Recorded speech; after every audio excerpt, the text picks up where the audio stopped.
Special thanks to Robert Wayne Footwear and Timberland. Capital 6, Lupe Fiasco in the house. Lupe, I remember when I first met you, one of the main things that sticks out in my mind is the fact that you were telling me how you were involved in the martial arts. Yeah. Are you still doing that? Yeah, it's something that never leaves you. You know? Was it Taekwondo? No, it was everything. We did judo, aikido, taekwondo, hapkido, haring-do, kung fu, wushu. Anything do? Anything came from Asia. Right. Capoeira, eskrima from the Philippines. We did some of everything. My father was a master across various disciplines, so he taught us since we were babies, you know, to be, you know, assassins and peaceful people at the same time. Right. You know, so it never leaves you. Some of the more crazy stuff as you get older, you can't flip over walls anymore and do type of right. crazy. But a lot yeah, I still do. I flip over the wall every time I park in the Power 106 parking structure. You know. You know.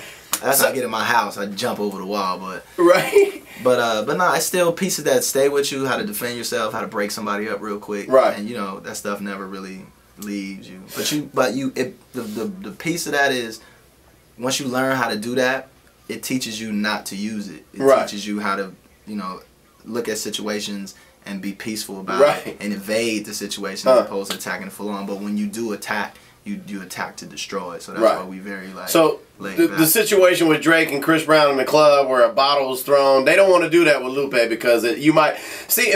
But like you said, that's interesting because you would have handled that situation in a whole different way. I wouldn't even have been there. Right, right there it is. That's what people don't be.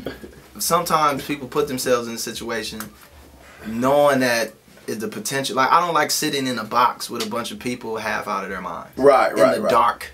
Right, right. You know, and you ain't no telling who got straps on. Right. That's the club. Like, yo, let's go to a box. Let's go to a dark room with a bunch of people who are intoxicated. Right. You know, and see what can happen. See what happens. Wow. And let's get close to each other with bottles. And let's bump into somebody with some new shoes on. Why would you wear those shoes to the club? Why are you stepping on my shoes? Do that?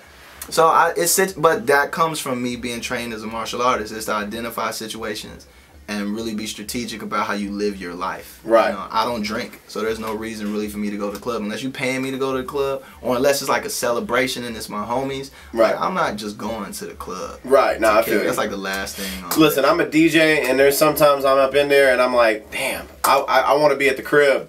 I want to be watching. Yeah. I want to be watching ESPN, and I find myself in here going, damn. But I feel you. But you know, I get paid to do it, and I do it, man. But I ain't gonna lie. If somebody hit me in the head with a bottle, I don't know if my Taekwondo or any of those does that I could even think about. That man, I have a lot of respect for that, man. Yeah, it's a lot, but it's a lot of things that you can't. You know, I'm not Superman. Right. You know, martial artists ain't Superman. You know, you sneak punches and sucker punches and getting thrown and different stuff like that happens.